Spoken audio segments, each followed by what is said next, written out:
അസ്സലാമു അലൈക്കും വറഹ്മത്തുള്ളാഹി വബറകാതുഹു. അബൂ സുഫിയാൻ്റെ സംഘത്തെ തടയാൻ വേണ്ടി നബി സല്ലല്ലാഹു അലൈഹി വസല്ലമ തങ്ങൾ ഏതാനും അനുയായികളുമായി പുറപ്പെട്ടു. 40 യോദ്ധാക്കൾ സംരക്ഷണം നൽകുന്നൊരു കച്ചവട സംഘത്തെ നേരിടാനാണ് അവർ പുറപ്പെട്ടത്. മുസ്ലിങ്ങളുടെ കൈവശം 2 കുതിരകളും 70 ഒട്ടകങ്ങളും മാത്രമേ ഉണ്ടായിരുന്നുള്ളൂ. ചിലരുടെ കൈവശം വാളും ഉണ്ടായിരുന്നു. ദേഹരക്ഷയ്ക്ക് വേണ്ടി അക്കാലത്ത് യാത്രക്കാർ വാള് ഗദ്യമായിരുന്നു. നബി സല്ലല്ലാഹു അലൈഹി വസല്ലമ തങ്ങളും സഹാബത്തും പുറപ്പെട്ടിട്ടുണ്ടെന്ന വിവരം എങ്ങനെയോ അബൂ സുഫിയാൻ അറിഞ്ഞു. ഉടനെ യാത്രയുടെ ദിശ മാറ്റി കടൽക്കരയിലൂടെ രഹസ്യമായി ഖാഫില പുറപ്പെട്ടു. ഈ സമയത്ത് മക്കയിൽ യുദ്ധത്തിൻ്റെ ആരവം മുഴങ്ങുകയായിരുന്നു. മുഹമ്മദ് സല്ലല്ലാഹു അലൈഹി വസല്ലമ തങ്ങൾ കച്ചവട സംഘത്തെ തടഞ്ഞു. ഉടനെ യുദ്ധത്തിന് ഒരുങ്ങുക. മക്കയിലുടനീളം മുഴങ്ങിക്കേട്ട ശബ്ദം. എല്ലാ കുടുംബക്കാർക്കും കച്ചവടത്തിൽ പങ്കുണ്ടായിരുന്നു. അതുകൊണ്ട് എല്ലാവർക്കും ആശങ്കയുണ്ട്. മുഹമ്മദ് സല്ലല്ലാഹു അലൈഹി വസല്ലമ തങ്ങളുടെ പിടിയിൽ നിന്ന് അത് വീണ്ടെടുക്കൽ എല്ലാവരുടെയും ബാധ്യതയാണ്. 1000ഓളം യോദ്ധാക്കൾ അണിനിരന്നു കഴിഞ്ഞു. 700 ഒട്ടകങ്ങൾ, 100 കുതിരകൾ, യുദ്ധോപകരണങ്ങൾ വേണ്ടത്, ഭക്ഷണത്തിനു വേണ്ടതൊക്കെ കരുതി. തുണിത്തരങ്ങളും മരുന്നുകളും വെട്ടേറ്റ് വീഴുന്നവരെ പരിചരിക്കാൻ വിദഗ്ധരും കൂടെയുണ്ട്. ധാരാളം അടിമപ്പെൺകുട്ടികൾ പാട്ടുപാടിയും നൃത്തം ചെയ്തും ആവേശം പകരുന്നു. ഖുറൈശികളുടെ ധീരതയെ പുകഴ്ത്തുന്ന പാട്ടുകൾ, മുസ്ലിങ്ങളെ ആക്ഷേപിക്കുന്ന പാട്ടുകൾ, പുരുഷന്മാരുടെ രക്തം ചൂടുപിടിപ്പിക്കുന്ന ഗാനങ്ങൾ. എല്ലാ പ്രമുഖ നേതാക്കളും അണിനിരന്നിട്ടുണ്ട്.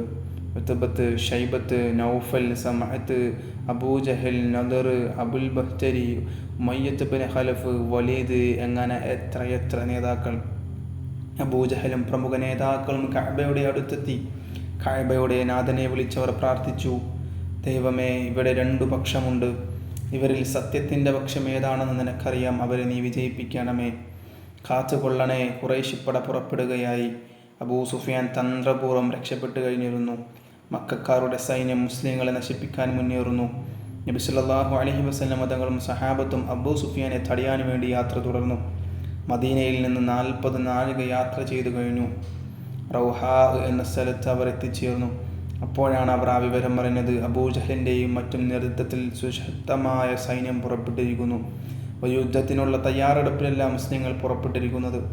മുഹാജിറുകൾ ദരിദ്രരാണ്. പടച്ചട്ടയ്ക്ക് പോലും പണമില്ല. 2 കുതിരകളും 70 ഒട്ടകങ്ങളുമാണ് ആകെയുള്ളത്. നബി സല്ലല്ലാഹു അലൈഹി വസല്ലമ തങ്ങൾ മുഹാജിറുകളുടെയും അൻസ്വാറുകളുടെയും നേതാക്കളെ വിളിച്ചു വരുത്തി. ഗൗരവമായ ചർച്ച നടന്നു. അബൂ സുഫിയാൻ്റെ കച്ചവട സംഘത്തിന് വേണ്ടി യാത്ര തുടരണമോ അതോ സൈന്യത്തെ നേരിടണമോ? ചിലർ അബൂ സുഫിയാനെ നേരിടണമെന്ന അഭിപ്രായം പറഞ്ഞു. പക്ഷേ പ്രവാചകനിൽ സല്ലല്ലാഹു അലൈഹി വസല്ലമ തങ്ങളിൽ നിന്ന് അനുകൂലമായ പ്രതികരണമില്ല. മുഹാജിറുകളോടും അൻസാറുകളോടും മാറി മാറി ചോദിച്ചു. അബൂബക്കർ റളിയല്ലാഹു അൻഹു എഴുന്നേറ്റ് നിന്ന് ഇങ്ങനെ പറഞ്ഞു, നാം ഖുറൈശികളുമായി യുദ്ധത്തിന് തയ്യാറാകണം. ഉടനെ ഉമർ റളിയല്ലാഹു അൻഹു എഴുന്നേറ്റ് നിന്ന് ഉറച്ച സ്വരത്തിൽ പ്രഖ്യാപിച്ചു, നാം ഖുറൈശിപ്പടയെ നേരിടണം, ധീരമായി പോരാടണം. ഇതാണ് എൻ്റെ അഭിപ്രായം.